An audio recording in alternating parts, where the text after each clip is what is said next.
When I was a kid growing up in the UK, when I was about 5 or 6 years old, I remember looking outside the window of the car that my mum and dad used to drive me back and forth to school in. And I used to look outside the window and just see heaps of trees. It was kind of like a country town vibe. So where I grew up in the UK was a place called Petersfield, just outside of Portsmouth. It's kind of like a woodland if you've not been there, a forest if you will. And I remember looking out the window and thinking, you know what? There has to be more to life than just what I can see here. Like there's got to be more than just this country town filled with trees and all this kind of stuff that I can just see right in front of me.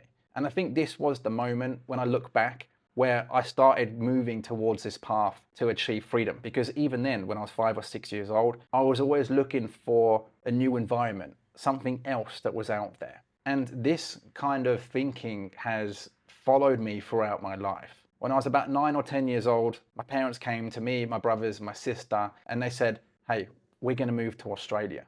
And not long after that, I remember all of our bags were packed, everything was put into boxes, and we moved all the way across to the other side of the world, to Western Australia. And that's where I grew up. I went to high school there. And so these two worlds, the UK and Australia, both collided. They combined together, and it completely changed who I was at the time. Most people don't get an opportunity to move all the way to the other side of the world at such a young age. But it does completely change you, because even though Australia and the UK are very similar in terms of culture, they're actually very different. And so when you take a kid who's just 9 or 10 years old and drop them somewhere else on the planet, it's going to shape their future. And so this is what happened to me. I had to adapt to a whole new culture, way of thinking.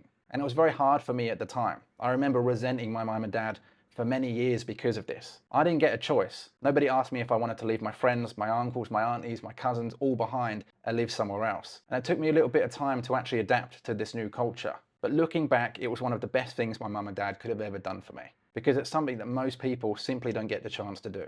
The average person would jump at the chance to leave wherever it is that they are currently living in to go and live in Australia. It's the lucky country. It's a world full of opportunity. And this is what my mum and dad told me when I was growing up. And in some ways it is. But as I was growing up, I noticed there was things about the place that didn't quite vibe with me personally. And I was always looking for a reason to go back to the UK or to go somewhere else. It wasn't until much later that I realised what that feeling was inside me. But I didn't know it at the time. So I went through all of high school, living in Australia. And when I finished high school, I remember I tried to go to university to do a degree in construction management. You see, my dad was a big property developer in the UK. That's how he managed to build his wealth. And that's how he was able to bring his whole family from the UK over to Australia.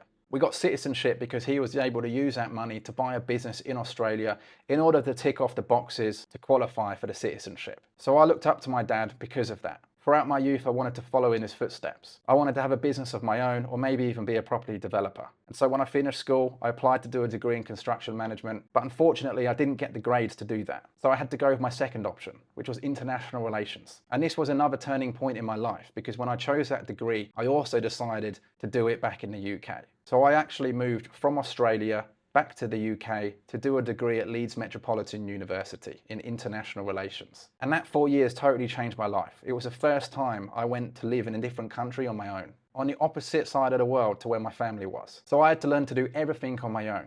Cook, clean, meet people, network, connect, and try and get good grades in a city that was known for nightlife and partying. But luckily, I still managed to graduate with an honours degree in international relations. And because my dissertation was on China, I applied for an internship in Beijing, and not long after graduating, I went over there to live for a few months. You can already see by now that I'm a very globally minded person. I've always wanted to experience different environments and different cultures. But at the time, I didn't realise where my path was leading. In fact, I wanted to work in international security, or maybe be a spy or a diplomat. I actually applied to ASIO at one point, which is the Australian version of the FBI. But I dropped out during the hiring process because I realised that if I was to go down that path, I'd live a double life and I'd effectively be owned by the government, which is something that I just wasn't vibing with at the time. So through my experiences having lived in the UK, Australia, and even China, a great country by the way, if you've never been before, I really recommend it. When I was living there, it was still developing and it was still an awesome place. But anyway, all of these experiences molded me into the type of person that can go to pretty much any country in the world and integrate.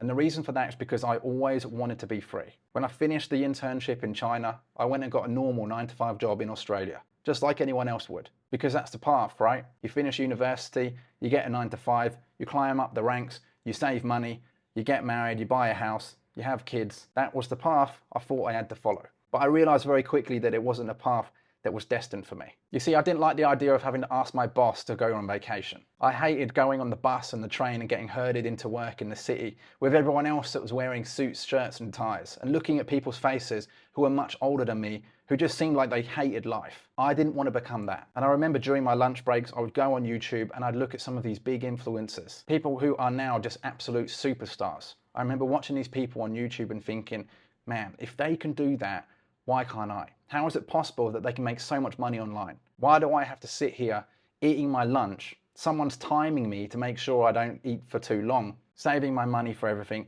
when there's people online right now literally just enjoying their life, making a heap of money. How do they do it? These are the type of things I used to think about when I was watching these people during my lunch break. So I made it my mission to educate myself. Now, skipping ahead real quick, I eventually went and got a master's degree in cybersecurity, or at least that is what I was trying to do. I ended up leaving with a graduate diploma because I got a job as a business development manager in a cybersecurity startup, which was basically my dream job. It allowed me to travel around. I was speaking at embassies, meeting people in high places, but I still felt stuck. Although I was able to travel around, I still had to report to someone else. I couldn't just leave whenever I wanted. I couldn't work from a different country. I had to be in the office. This is well before COVID, by the way. Things have slightly changed, but not really. And yet again, it was at this point where I was looking out the window of my office and I was thinking to myself, man, there has to be more to life than this. And so this forced me to look for new opportunities and educate myself to figure out how people were making money online, because I wanted to be free. It was never about the money. I never used to think, damn, I really want to get a Lamborghini. I really want to live in a penthouse. I really want all this money. Some people think like that, and that's cool. But for me, it was never about that.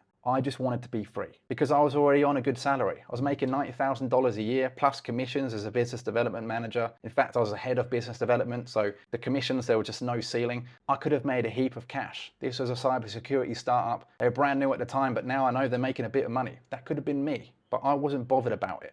I just wanted freedom. You see, most people are stuck in this Western grind. The cost of living is super high, taxes are high, and you don't get much time to really enjoy your life. When I was working my 9 to 5, like my friends, I would stay in Monday to Friday, just so I could save money. Most days I would bring my lunch to work, just to save money. After work, I'd go home, eat dinner, and go to sleep. Maybe on the weekends I'd party or enjoy myself, but Monday to Friday was all work. This is how the typical person lives in the West. There's nothing wrong with it, but the reason people live like that is because the cost of living is so high. Most people want to save money so that they can buy a house, upgrade their life, get married, get a car. Whatever it is, they have to make these sacrifices in order to do that. And I was reflecting on this and I was thinking, man, there's got to be more to this. There has to be more to this life. How is it possible that people online are making all of this money just creating videos on YouTube when I'm actually working in a proper company, a startup, wearing a nice shirt, a tie, speaking to people in high levels of government and business, and yet there's a ceiling on my income? Because at some point your salary, there's a ceiling, even if you have commissions, right? So I made it my mission to escape this reality that I was living in. And the only way to do that was to create an income stream that was online. And instead of investing that money into real estate in Australia, which in my opinion is extremely expensive for a really low margin, and therefore it's a high risk, I could instead take that money and invest it into emerging property markets. Places where the cost of property is much lower, with much higher margins, a bigger return on investment, and therefore less risk. And I managed to achieve that. I made it my mission to achieve that. And now I help other people do the same. Because at the time I thought it was just me who wanted to achieve these things. My friends and my family doubted me when I quit my job. Why on earth would you leave a $90,000 a year salary to go and start your own business? Everyone doubted me. Nobody believed I could do it. They called me crazy. And at times I agreed with them. I thought I was the only one that wanted to achieve this life. But over the last decade of doing this, I've realized that it's not just me. There's other people who think just like me. And just to be clear, this isn't about creating some kind of passive income. If you want to make money online, you have to work on it. There's nothing passive when you first start. Sure, it can turn into that in the future, but you have to put in some serious work at the beginning. And this isn't about becoming an influencer. This is about creating real cash flow, then leveraging that money into frontier investments with high margins and high returns. And the thing is, you don't need millions of dollars to actually achieve this. For most people, all you have to do is replace your salary. Of course, if you want to live in a penthouse in New York or something like that, you're not going to achieve it by simply replacing your salary. You have to make a lot more money. But that's a great thing about making money online. There's no ceiling, there's no cap. You can make as much money as you want based on your dedication and motivation to do that. Whatever your desire is in this life, you can do it. You can create your reality, which is something that I was always doing from the moment I was looking out the window of my mum and dad's car. When I was looking at all the trees in the forest, thinking that there is more to this life. Now, I know that sounds a little bit woo-woo, and that's not what this is about, but I promise you guys, if you have a dream, if you have a goal, you can achieve it if you just put your mind to it. All you need is a plan, cash flow, and access to the right people, networks, or markets. There are so much opportunities in the world, but you have to keep your eyes open. And so that has always been my mission, to achieve time, location, financial freedom, to make money online in order to do that, and then invest that money in high growth assets. And so I created this group to help people achieve three things. First, help you build lean remote income, something that creates cash flow. I don't like the idea of investing in property without having a lot of cash flow coming in. You can't just rely on rental income. You can't just rely on the asset growing in value. You actually need to do something online that is separate to your property investments that creates cash flow.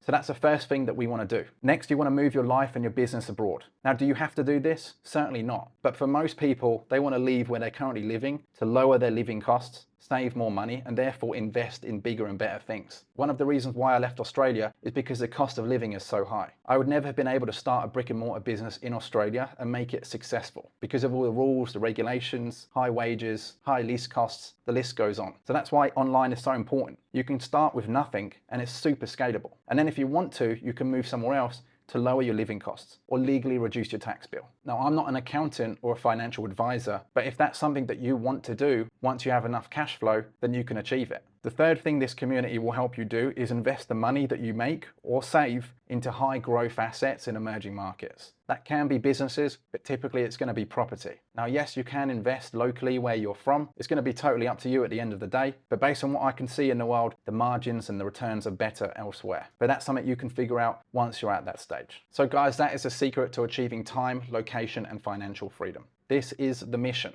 And if that excites you, you're in exactly the right place. Now, if you want to join this community, check out the link in the description below this video. Hopefully this one has been valuable to you, and I'll see you in the next one.